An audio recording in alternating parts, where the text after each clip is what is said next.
Hey everyone, welcome to the channel. All things Middle-earth here with some new neutral units that are being introduced for Season 6 in Rise to War, so stay tuned.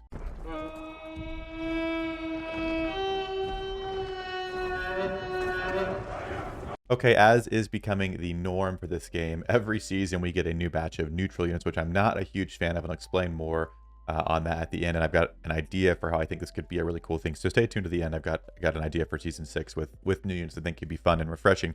But I did want to go through what the new units are, just in case you're not in the main Discord or don't watch those videos. Here we go, and really no particular order they put them out here. We have first up the War Drummer, which is a goblin-looking type of character, although it's going to have the orc race, as you can see right here. Again, like I said, these are all neutral units. They have it here on the banner neutral unit. You can see they do cost gold to hire. This is a tier 3. They're 100 per command, so nothing crazy going on there. First ability here is the Inspiration. Let me check out that 7.7 million gold. My goodness. Inspiration, a little distracted there.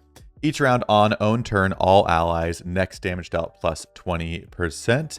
And the next one is Remotivate, which is all allies, each round, a 35% chance to remove a debuff. Now, 35 is not too great, but it's all allies and it's each round, so that's actually pretty solid. Inspiration is going to increase damage. So it does seem like it could be a solid type of unit. Again, there's some pretty crazy troop comps with Gorebag, you know, War Drummers, Gorebag, Reapers. I don't know. There could be some cool stuff with this. So all in all, that's the War Drummer there. Then we have the Spear Thrower, which is another goblin. Okay, just bear with me here. I'm going to talk about this at the end, but I feel like this looks more goblin-like, and this looks more goblin-like, which I think we're getting into like subsets of things, but just compared to like orcs, I don't know. Keep that in mind. I think this looks more like a goblin too anyway, but it's a Spear Thrower. It does have the orc like race tag, and maybe they all fall into that, but I've got an idea. Anyway, Spear Throwing. Against mounted units, damage plus 20% on hit. The enemy target is going to have speed -10 for 1 round. Then you have Barbed Spears. Normal attacks cause one target to bleed and receive 10% damage for 2 rounds. Prioritizes the target that is not inflicted with bleed. So they're going to try and get this bleed going around on all units if possible. So pretty cool unit there. Again, you can see another hireable unit here. 1,600 gold per command. 100 units per command, so nothing crazy there, but there is that one. Now here is the next one that I think is going to be a lot of fun, and this is the Shire Protector, and it is finally a tier 3 Hobbit troop in the game. I was actually looking through all of the troops in the game recently and looking at elite skills for Tactics Evolved and realized there's not an elite or not a tier 3 Hobbit. So if they did keep elite skills in the future moving into Season 6, which they may not, if they did, that means the Shire Protector would then be getting an elite skill, which I just think would be funny to see how decked out you could make some kind of a Hobbit build. But here's the Shire Protector. They're on their little ponies. They're 50 command per 50 units per command, 2,700 gold, and their abilities are as follows: Unexpected Threat. There is a 50% chance of gaining damage plus 50%. Shire Protector cannot be targeted if the army includes other allied units. So if there are any other allies in the troop comp, they can't be attacked or targeted, which is interesting. Immune to madness, unaffected madness in combat. Each round, 50% chance of cleansing one ally that has succumbed to madness. So a madness cleanse as well as immunity, very interesting there. Then we have well-traveled. When allied commander race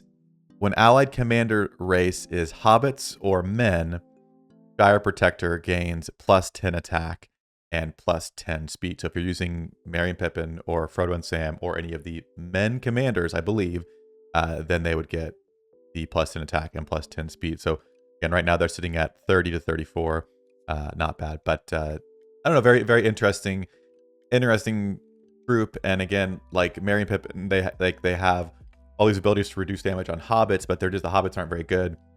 So if there's actually going to be a decent hobbit troop in the game, it could open up for a little bit more builds with Merry and Pippin that actually utilize more of their kit. So it'll be interesting to see if that's going to be a thing or if it's just going to be another random neutral unit that doesn't get used. We will see. Lastly, here we do have the Woodman. Now, the Woodman is again another neutral unit. It is a man, as you can see, 100 per command, 2,500 gold. You can see the stats there if you want to look at them. And we have Sharp Edge, which is for self. They're going to ignore 50% of the target's defense and a 50% chance to reduce target's defense by 10 for 1 round when your army includes dwarves. So kind of specific there, but that's that. Then we have Nature's Veil, which is a 20% chance to evade damage, 30% chance to evade damage when battling on wood lands. Now, I, for one, do not like commanders or abilities or troops that have to do with specific tiles. I just think that is just very, very specific. I'm not a huge fan of that, but it is what it is. So that is that one there. And now I wanted to just throw something out there and see what the feedback was on it. If you didn't see my video yesterday, you should check it out. We got confirmation on season 6 and how it's going to look in terms of the 8 starting regions. From what I understand, we're going to have these 8 regions. There's 9 here on the map, but Amanlank is not going to be one you can start in.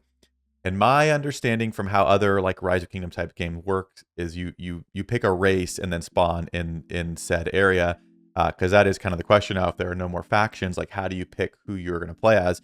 And I think what will probably happen, if I had to guess, is that they would assign a race to each one of the areas. Now, I don't know if this will be lore accurate at all. Like, it would make sense for dwarves to be up here for me. Mordor would be orcs, that kind of a thing.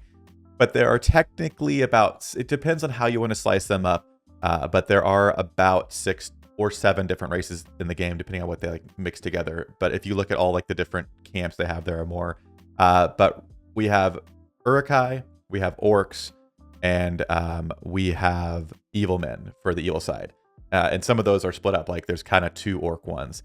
And then for good, we have elves, men, and dwarves that are all like in the starting area. So that's 6 there. And again, there's overlap where like there's different men ones. What I think the Rise to War should do is I think we need a shake up on how the starting troop situation looks. And I think it'd be very, very cool if, you know, if you go up here, you start with dwarves, give us the dwarves. If you go down here, you start with orcs. And again, there's like the Morgul quarters and there's the northern quarters. So there'd be more than 3. So I think they should shuffle things up.